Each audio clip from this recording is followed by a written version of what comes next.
আসসালামু আলাইকুম আম্মাজান, শ্বশুর আব্বা কি আছে? থাকলে তার কাছে একটু দেন তো। ওয়ালাইকুম আসসালাম জামাই, তোমার শ্বশুর তো বাজারে গেছে, জরুরি কিছু দরকার হলে আমাকে বলতে পারো। বিয়ের সময় 50 ইঞ্চি টিভি দেওয়ার কথা ছিল, আপনারা টিভি দেন নাই কেন?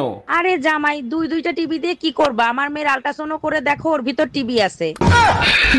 সুন্দরবন কেমন দেখলেন? বাঘ কি দেখতে পাইছেন নাকি গোলপাতা নড়তে দেখছেন? অরুণ ভাই আর বইলেন না, সুন্দরবনে আপনার ভাই যখন গোসল দিচ্ছিল বান্দররা এসে দেখতেছিল আর হাসতেছিল, আমি তো ভয়ই পেয়ে গেছিলাম। আরে ভাবি, এতে ভয় পাওয়ার কি আছে? বান্দররা তো হাসছে এইটা ভেবে, আমাদের লেজ তো পিছনে, এই বেটার লেজ সামনে আসলো কি করে? জি, জি, আমরা ভালো আছি। 1 মিনিট, এই তোমার বাবা আসতেছে, কিছু আনতে হবে? মুরগি, খাসি, ইলিশ মাছ, দই, রসমালাই আনলেই হবে। হ্যালো শ্বশুর মশাই, এইগুলো নিয়ে আসলেই হবে। এইগুলো আমার বাপ আনবে কেন? আবে যখন তোমার বাপ, আনবো কি আমি? তোমার মতো জামাইরে ঝাঁটা দিয়ে পেটানো উচিত। আম্মা, আমি বিয়ে করে নিয়ে আইছি, দেখেন মেয়ে দেখতে অনেক সুন্দর, শুধু কথা বলতে পারে না, বোবা। খুব ভালো কাজ করছিস বাজান, না কিছু বলতে পারবে না কারোর সাথে ঝগড়া করতে পারবে। বাবা অরুণ, তোর বউ এখন কি বলতিছে? আম্মা, মনে হয় আমাদের কথা শুনে আমাদেরকে গালি দিচ্ছে। কথা বলা মেয়ে বিয়ে করা উচিত ছিল, বুঝতে তো পারতাম কি গালি দিচ্ছে। আমার জন্য একটা মেয়ে দেখেন তো, প্রেম করব। কিরকম মেয়ে লাগবে বলেন, খুঁজে দেব। এমন একটা মেয়ে দেখবেন যার মন ভেঙে গেছে, বেঁচে থাকার কোনো ইচ্ছাই নাই। সত্যি আপনি অনেক বড় মনের মানুষ, এরকম মেয়ে কেন খুঁজতেছেন? যার বেঁচে থাকার ইচ্ছা নাই, তার কিডনি বেঁচে আইফোন কিনবো। এবারে আমার দাদির শ্রদ্ধাঞ্জলির ছবি দিতে বলছি, সাথে তুমি আমার মার ছবি কেন দিছো?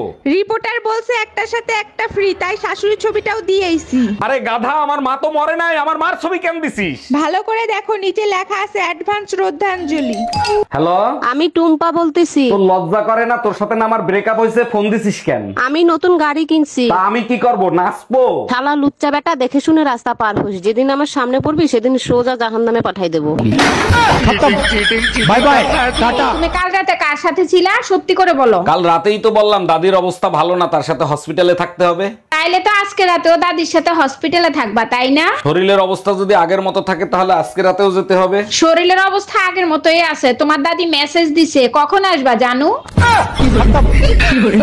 বিয়ে হইরে প্রতারণা হরছেন। অমাতার ইয়া, তুই কও কি? মুই তোর লাগে কি প্রতারণা হচ্ছি? আপনি কি রে কাটতে কোন? আপনি মোর একটু ভালোবাসছেন? ভালো না বাসলে পোলামাইয়া গুলো কি গাঙ্গের তন বাসিয়েছে? হেলে মোর রাতের মিন্দি লাল হইলে না কে? জামাই, তুমি নাকি আমার মেয়েরে বকাবকি করছো? কি করছে আমার মেয়ে? আম্মাজান, তার আগে বলেন কি খেয়ে আপনি এই মেয়েরে পয়দা দিছিলেন? আরে জামাই, কি হয়েছে বলবা তো, না বললে বুঝবো কি করে? আমার মা মারা গেছে, তার ছবির জন্য আমি একটা মালা নিয়ে আইছি। আপনার মেয়ে বলে আমার মার ছবির জন্য কেন মালা আনো নাই? এই শুনছো, পাশের বাড়ির ভাই ভাবিরে বাইন্দা পিটাচ্ছে। মারবে না চুম্মা দেবে? মাঝরাতে কার সাথে জানি দেখা করতে গেছিল, ভাই দেখে ফেলাইছে। চলো তো গিয়ে শুনে আসি কার সাথে দেখা করতে গেছিল। তুমি যাও, আমি যাব না, আমারও দেখে ফেলছে। সর্বনাশ, আমার মানিজ্জত তো ধুলোর সাথে মিশে গেল। এই তুমি এইগুলো কি করতেছো? কপালে চোখ নাই, তুমি দেখো না আমি মদ খাচ্ছি, তুমি কেন জিজ্ঞেস করতেছো ভাইয়া? ভাইয়া? হায় রে আমার কপাল, তুমি তোমার স্বামীরে চিনতে পারতেছো না?